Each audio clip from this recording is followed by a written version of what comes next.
నమస్తే రమ్మగారు. నమస్తే జయ. రమ్మగారు, మనం పేపర్లో కానీ లేకుంటే న్యూస్లో కానీ చాలా చోట్ల వింటున్నామండి ఎక్స్ట్రా మ్యారిటల్ అఫైర్స్. వీటి వల్ల సంసారాలను పాడు చేసుకుంటున్నారు, తమకు తాము జీవితాన్ని కోల్పోతున్నారు, తమ పార్ట్నర్ని చంపటానికి కానీ కడుపును పుట్టిన బిడ్డలను కూడా చంపేస్తున్నారండి.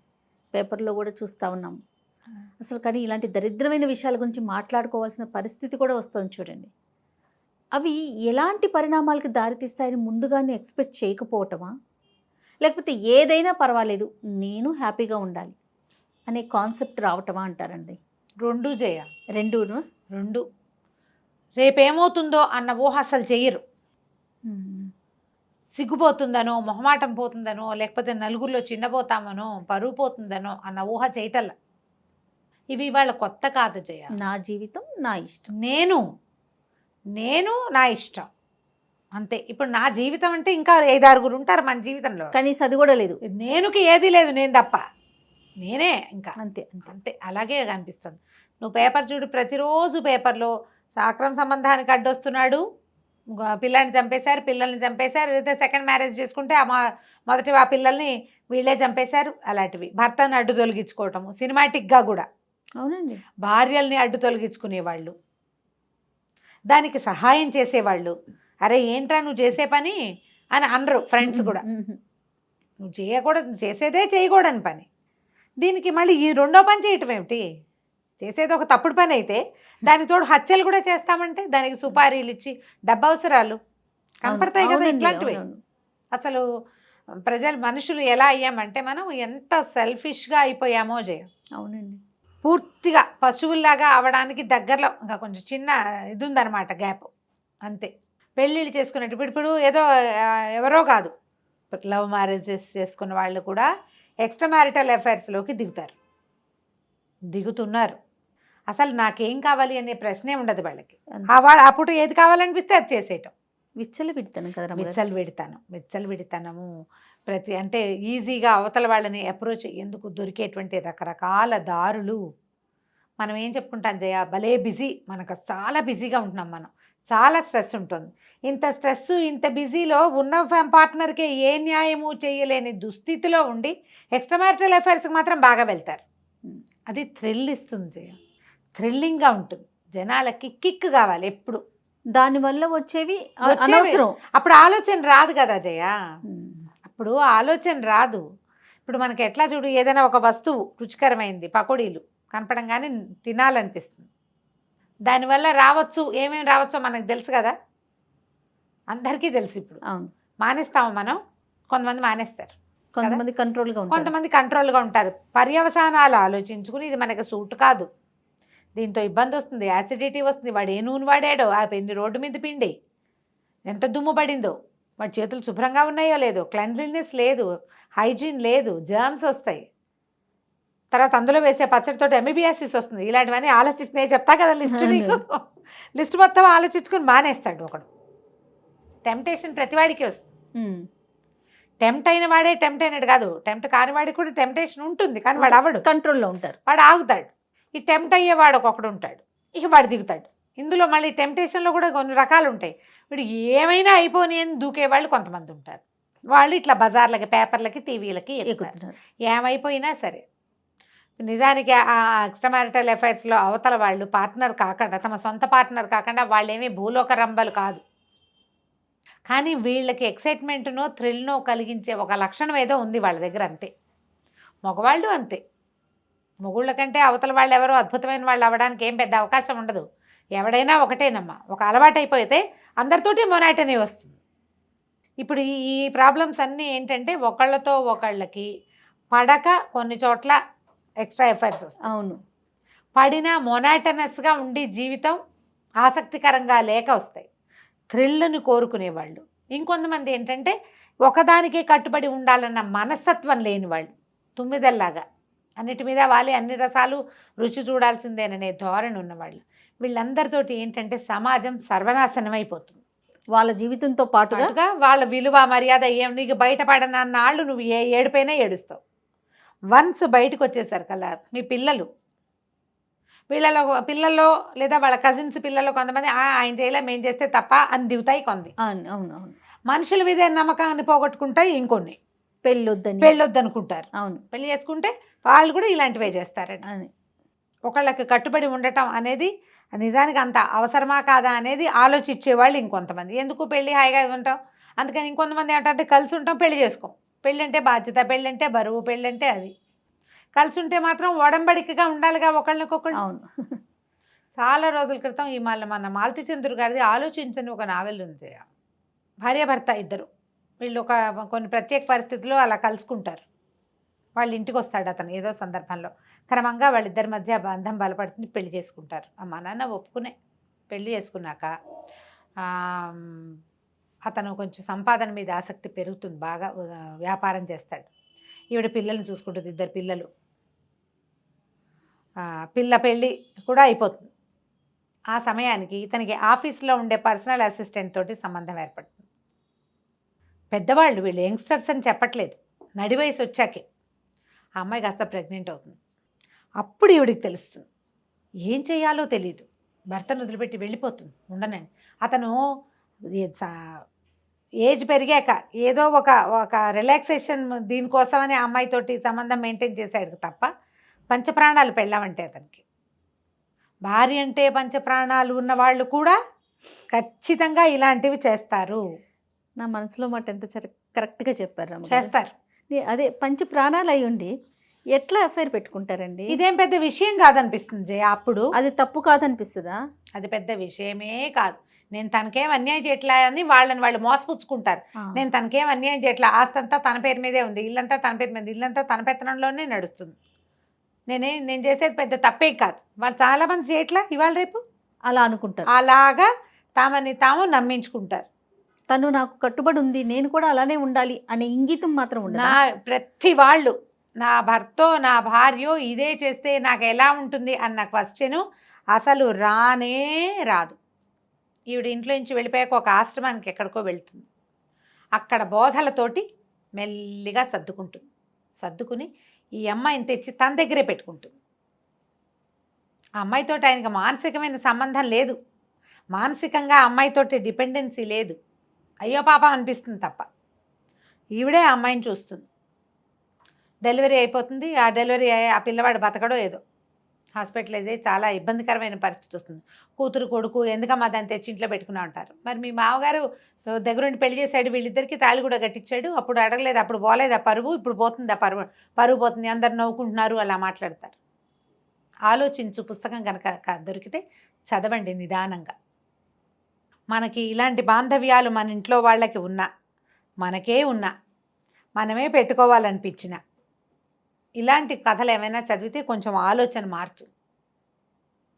ఇప్పుడు ఇలాంటి సందర్భంలో ప్రతిసారి ఇలాగే జరుగుతుందా? ఆ రెండో వాళ్ళ కోసమని మొదటి భార్యని పిల్లల్ని అన్యాయం చేసేసేవాళ్ళు, వదిలేసేవాళ్ళు, చంపేసేవాళ్ళు, లేచక్కపోయేవాళ్ళు ఎంతమంది అయ్యారు. ఇప్పుడు ఎన్ని రకాలు వచ్చినాయి. ప్రతి వాళ్ళు కూడా ఆలోచించాల్సింది ఏంటంటే, నేనేం చేస్తున్నాను అసలు? ఒట్టి ఎక్సైట్మెంట్ కోసమే నేను ఇంకొకళ్ళతో సంబంధం పెట్టుకుంటే మనతోటే ఉన్న వాళ్ళది పరిస్థితి ఏంటి అని ఆలోచించట్లా. ఒక వ్యాలిడ్ పాయింట్ ఇందాక మీరు చెప్పింది ఏంటంటే, నేనేం అన్యాయం చేయట్లేదు కదా అంటారు. అదొక్కటే వినిపిస్తూ ఉంటుంది రమ్మగారు. ఈ అన్యాయం చేయటం అంటే ఏమిటి? ఆమెకి ఒకళ్ళకి సొంతమైనటువంటి నీ తాలూకు బాంధవ్యాన్ని, నీ తాలూకు ఎమోషనల్ బాండేజ్ని ఇంకొకళ్ళకి పంచడం తప్ప కాదా? అది డబ్బిస్తావు, ఆస్తి స్వాస్తి ఇస్తావు, అది చాలా నీకు సరిపోతుందా? పిల్లల్ని ఇస్తాడు, ఆ పిల్లల్ని కూడా ఇస్తారు చక్కగా. అది నీకు సరిపోతుందా? నేను నీతోటే ఉంటా, నా మనసు కోసం మాత్రం నేను ఇంకొకళ్ళతోటి స్నేహం చేస్తా. నువ్వు శరీరం కోసం స్నేహం చేస్తావు. నువ్వు మీ ఆవిడ ఎవరితోటైనా ఇంకోళ్ళతో ఫ్రెండ్షిప్ చేస్తుంది మనసు కోసం. ఓకేనా? ఆ ప్రశ్న వేసుకోవాలి కదా. ఆడైనా మొగైనా ఖచ్చితంగా ఇద్దరు అండి. ఆడైనా మొగైనా మా ఆయనకి అన్నీ నేనే చూసుకుంటాను, అన్నీ నేనే చూస్తా, కానీ నాకు ఎవరితోటో ఫ్రెండ్షిప్ ఉందని ఆడాళ్ళు చెప్పచ్చా? అట్లా కుదురుతుందా? కుదరదు కదా అస్సలు. ఈ భార్యాభర్తల బాంధవ్యంలోనే ఈ సమస్య వస్తుంది చేయ. అవునండి. మన అమ్మ మనకన్నీ చేస్తూ పక్కింటి పిల్లల్ని కూడా మనలాగానే ప్రేమిస్తే మనకు నచ్చుతుందా? అసలు పిల్లలైతే వేరే వాళ్ళ చంటి పిల్లని ఎత్తుకున్నా ఒప్పుకోరు. అవును. ఈ పొసెసివ్నెస్ ఉంటుంది కదా జయ, ఉంటుందిగా. పోని కాదు, మీకు అవతల వాళ్ళ మీద ప్రేమే కుదిరింది, వీలైతే పార్ట్నర్ నొప్పించుకోండి, మీ వశమైతే పార్ట్నర్ నొప్పించి చేయండి. పాత రోజుల్లో ఒక విషయం చెప్పాలి ఇక్కడ. ఆ, జమీందారులు, రాజులు వీళ్ళందరికీ 5-6 భార్యలు, 7-8 మంది స్త్రీలు ఉండేవాళ్ళు. జరిగేవి ఇవి. నేను కొత్తగా చెప్పట్లేదమ్మా. అవును, నేనేదో పిచ్చి మాటలు చెప్తున్నాను అనుకోకండి. సరిగ్గా ఎందుకు రమ్మగారు మనం ఏదైనా రాజుగారి కోటలు అలాంటివి చూడటానికి వెళ్ళినప్పుడు మొదటి రానిది, రెండవ రానిది, మూడో రానిది చూడట్లే. అక్కడి నుంచి జమీందారుల కాలం వచ్చాక కూడా 2 భార్యలు 3 భార్యలు ఉండటం ఉండేది. లేదా జమీందార్ గారు ఉంటే ఎవరైనా ఇంకొక ఆవిడ ఉండేది ఆయనకి. ఆవిడ వీళ్ళ ఇంటికి రావటము, వీళ్ళ పిల్లల్ని ఆవిడ ఎత్తుకోవటము అవి కూడా ఉండేవి న్యాచురల్గా. భార్యలు ఒప్పుకునేవాళ్ళు.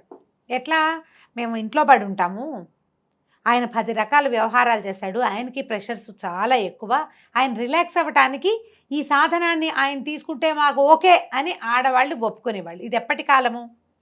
నా పాయింట్ సరిగ్గా అర్థం చేసుకోండి నేనేం చెప్తున్నాను. ఆడవాళ్ళు ఇంట్లోనే ఉండే కాలం. వాళ్ళ వల్ల సంసారానికి తప్ప ఆర్థికమైన ఏ వెసులుబాటు వాళ్ళ వల్ల ఉండేది కాదు. వాళ్ళు ఇల్లు బాకిలి చూసుకుని వాళ్ళు మగవాళ్ళకి కావాల్సిన అన్ని రకాల సరదాలని వాళ్ళు తీర్చగలిగే వాళ్ళు కూడా కాదు. అప్పట్లో ఉండే కట్టుబాట్లు, ఆ పద్ధతులు, ఆ చదువులు, ఆ తెలివితేటలు అంతే ఉండేవి. అంచేత ఇంత ప్రెషర్ని అనుభవించే రాజుగారు ఆవిడేమో గడి వదిలిపెట్టి వెళ్ళదు, జమి వదిలిపెట్టి వెళ్ళదు. ఆయన ఏదో ఊరు వెళ్తాడు, ఆయనకి సాయం అక్కడికి స్త్రీ వెళ్తుంది, రెండో ఆవిడ అక్కడికి ఆయనతో పాటు. రాత్రిపూట ఆయనకి వీణ వాయించడానికి, సంగీతం పాడడానికి, ఆయనతో స్పెండ్ చేయడానికి, ఆయన రిలాక్స్ చేయడానికి స్త్రీలు ఉంటే ఒప్పుకునేవాళ్ళు. వీళ్ళు గొడవలు ఉండేవి కాదు, దానికోసం ఈ చంపేయటాలు చచ్చిపోవటాలు కూడా ఉండేవి కాదు ఆ రోజుల్లో. ఆ రోజులంటే నేను 100 ఏళ్ల క్రితం చెప్పట్లేదు, 70 ఏళ్ల క్రితం సంగతి కూడా చెప్తున్నా జయ. 70 ఏళ్ల క్రితం సంగతే చెప్తున్నా. 500-600 సంవత్సరాల క్రితం కాదమ్మా. ఆ 70 ఏళ్లలో మనం ఎంత నడిచాం. ప్రతి అమ్మాయి తన భర్తతో సమానంగా చదువుతోంది, సమానంగా కష్టపడుతోంది, సమానంగా పనిచేస్తోంది. ఇంకా ఎక్కువ చదువుకున్న వాళ్ళు కూడా ఉంటున్నారు. వాళ్ళతో సమానం కాకపోయినా సంసారానికి కావాల్సిన, ఇప్పుడు మొగుడుకో 50 లక్షల సంవత్సరానికి అనుకో, ఈ పిల్లకో 25 లక్షలైనా ఉంటున్నాయి. ఈ పిల్ల 25తో పాటు ఈ కొంపగోడు వ్యవహారం ఉంది కదా, అత్తమామ, ఇల్లు వాకిలి, పిల్ల జల్ల, మేడు, ఇవన్నీ ఉన్నాయి కదా. ఇవన్నీ వీళ్ళు చూసుకుని భర్తలకి దగ్గరగానే వీళ్ళు కూడా సంపాదిస్తున్నప్పుడు వాళ్ళకి పూర్తి న్యాయం చేయాలా వద్దా, అంతే. అది కదా మనం ఆలోచించాలి. ఖచ్చితంగా అండి. ఈ పాయింట్స్ని మనం ఆలోచించకుండా పూర్వకాలం 2-3 ఉంచుకునే వాళ్ళని చెప్తే ఎట్లాగా పళ్ళు రాలగొట్టాలనిపిస్తుంది. నేను ఆ మాట చెప్పట్ల. పాత సంగతి ఎందుకు చెప్తున్నానంటే అప్పటి పరిస్థితే వేరు. అవును, ఆ రోజులు, ఆ పద్ధతులు, ఆ వ్యవహారాలు వేరు పూర్తిగా. ఆడవాళ్ళకి అసలు కనీసం ఇట్లా ఆరోగ్యాన్నో సౌందర్యాన్నో పోషించుకునే అవకాశం కూడా ఆ రోజు ఉండేది కాదు. ఇప్పుడు అన్నీ పెరిగినాయి, మరి దాంతోపాటు ఇవి పెరిగి చచ్చినాయి. సంబంధాలు అప్పుడు ఉండేవి, ఇప్పుడు చావులకి వచ్చింది కదా. అవును, చావులు, డివోర్సు, మళ్ళీ పునర్వివాహాలు, ఆ మధ్యలో పడి పిల్లలు నలిగిపోవటం. మా అమ్మ నాన్న, మీ అమ్మ నాన్న అని చెప్పుకోవాల్సిన దుస్థితి. నా పిల్లలు, నీ పిల్లలు, మన పిల్లలు అనుకుంటూ. ఆ పిల్లలు ఎప్పటికైనా సాటిస్ఫై అవుతారా వీటి వల్ల? ఎంత బాధపడతారు పాపం. అది కదా మనం ఆలోచించాలి. ఇప్పుడు తప్పనిసరి పరిస్థితి, దుర్వ్యసనాలు, వాళ్ళతో చాలా బాధలు, ఏవో కష్టాలు, జబ్బులు అంటే పోనీ అనుకోవచ్చు, ఏమీ ఉండదు. ఆ క్షణానికి ఎవరైనా ఆడో మగో కనబడితే వాళ్ళని చూసి టెంప్ట్ అయ్యి, కంట్రోల్ లేక, జీవితం పట్ల అవగాహన లేక, రేపొద్దున ఏం ప్రాబ్లం వస్తుందో అన్న ఆలోచన లేకుండా, భవిష్యత్తు ఊహించకుండా, నా పార్ట్నర్ కూడా ఇలాగే ఎవరైనా చూసి లాలచ పడితే ఏమవుతుంది మన జీవితం అన్న ఊహ లేక అంతే తొందరపడిపోతారు. ఆలోచించండి. ప్రధానంగా మనకు కావాల్సింది ఏంటి? సెల్ఫ్ కంట్రోల్ అని ఒక పాయింట్ ఉంటుంది, దాన్ని వృద్ధి చేసుకోండి. ఆడైనా మొగైనాను. ఆడవాళ్ళు నేను ఇంకో మంచి విషయాలు కొన్ని చెప్తా. మంచి అనకూడదు, దీన్ని ఇంట్రెస్టింగ్ విషయాలు అనమాట. ఇలా జరుగుతుందా అని. మొగుళ్ళతో అన్నీ చక్కగా శుభ్రంగా బాగానే ఉంటారు, ఎవరితోటో ఫోన్లో చాట్ చేస్తూ ఉంటారు. వాళ్ళు ఎవరో కూడా వీళ్ళకి తెలియదు. తెలిసిన వాళ్ళతో చాట్ చేసే వాళ్ళు ఉన్నారు. అసలు ఎన్ని రకాల మాటలు మాట్లాడతారో వాళ్ళు. ఇది తప్పేనమ్మా. నేనేమి శారీరకంగా సంబంధం పెట్టుకోవట్లేదు కదా, నేను వాళ్ళ ఇంటికి వెళ్ళట్లేదు కదా, అలాంటి పిచ్చివాగుళ్ళు వాక్కండి. మీరు ఈ చేసే దాన్ని కూడా వ్యభిచారం అనే అనాలి, పాడు మాట అనాలి. అదే ఎక్సైట్మెంట్ కోసం చేసేవే జయ. ఇవి మిమ్మల్ని ఎంత ఇబ్బంది పెడతాయంటే ఒక దశలో సజావుగా ఎవరికి తెలియకుండా నడిచిన నాళ్ళు నడిచిపోతుంది. ఎన్ని రోజులు సాగుతుంది రమ్మగారు? అనుక్షణం భయమేగా, ఎప్పుడు భయమే. ఆ భయం వల్ల వచ్చే ఎక్సైట్మెంట్, ఆ ఎక్సైట్మెంట్ కోసమే చేస్తారు జయ, ఆ ఎక్సైట్మెంట్ కోసమే చేస్తారు. ఈ ఎక్సైట్మెంట్ మీ పార్ట్నర్ మనసులో ఎప్పటికీ మిమ్మల్ని చెడుగానే ఉంచుతుంది. ఉంచుతుంది. మీ పిల్లల దృష్టిలో మీరు ఎప్పుడూ చెడిపోయిన వాళ్ళుగానే ఉంటారు. ఇవాళ రేపు అందరూ చేస్తున్నారు లాంటివి చెప్పకండి. అందరిలో మీరెందుకు ఉండాలి? ఎందుకు ఉండాలి? ఇవి కూడా ఇవాళ రేపు చాలా పెరుగుతున్నాయి జయ, కేసులు వస్తాయి వింటుంటా కదా. అవునవును. నువ్వు ఎంతసేపు అంటావు మీకు ఎందుకు, ఆ. ఇప్పుడు ఎర్లీ ఏజ్లో మొహం మీద గీతలు వస్తున్నాయని విని అదే. విని వస్తున్నాయి. మరి ఇలా కూడా ఇంత అన్యాయంగా ఉన్నారా రమ్మగారు? ఇది ఒక అన్యాయమా? ఇంకా భయంకర అన్యాయాలు ఉన్నాయి బోల్డ్ అని. అబ్బా. ఎటువంటి అంటే దానివల్ల ఎటువంటి ఉపయోగం లేదు, పైసాకి లేదు, పైసాకి లేదు. కానీ అయినా- టైంని వేస్ట్ చేసుకోవటం మీరు అన్నీ అన్నట్టు waste ఎక్సైట్మెంట్ ఏమో బహుశా. ఎక్సైట్మెంట్ తోటే వస్తాయి ఇవి. రేపు మన దయచేసి పిల్లలు అదే చేస్తారు కదా. చేస్తారు. అసలు రేపు అనే ఆలోచనే లేదేమో బహుశా. రేపు కాదు, ఇది తెలిస్తే అన్న ఆలోచనే చెయ్యరు. ప్రధానమైనది ఏంటంటే ఎవరికైనా తెలియక్కర్లా, మీకు మీకు తెలుసు కదా. ఎస్. ఒకసారి నేను కరెక్టేనా అని ఆలోచించుకోండి. నువ్వు రాంగు రాంగు అని వస్తుంది. పోనీ నాలా ఇలాంటిదే మన పార్ట్నర్ కూడా చేస్తే అని పెట్టుకోండి రెండో క్వశ్చన్. ఈ 2 క్వశ్చన్లు ఉంటే ఆటోమేటిక్గా సెట్ అయిపోతుంది. ప్రశ్నించుకోవాలి. మళ్ళీ ఈ ప్రశ్న ఊరికే నేను చెప్పినట్టు నాలుగుతోటి కాదు, మనసుతో. లోపల నుంచి గుండెల్లో నుంచి రావాలి ఆ ప్రశ్న. ఇదే ఊహ, ఇదే పని నా పెళ్ళామో నా మొగుడో చేస్తే నాకు ఓకేనా, నాకు ఓకే అని వచ్చింది అనుకోండి మీ ఆన్సర్, పర్వాలే. వాళ్ళు కూడా ఇక మీకు పెళ్ళెందుకు, సంసారం ఎందుకు, కుటుంబం ఎందుకు, లెచ్చకపోతే సరిపోతుంది. ఎవరి దారిని వాళ్ళు అంతే. సెపరేట్ అయిపోయి ఎవరి దారిని వాళ్ళు వాళ్ళకి నచ్చింది వాళ్ళు చేసుకోవచ్చు. అలా చేసినా నయంగానే ఉంటుంది ఎంతో కొంత. ఈ కలిసి ఉండి మీతో పాటు ఒక సంసారాన్ని వృద్ధి పొందించి ఇలాంటి వ్యవహారాల్లోకి దయచేసి దిగద్దు. నమస్తే రమ్మగారు. నమస్తే చెయ్యి.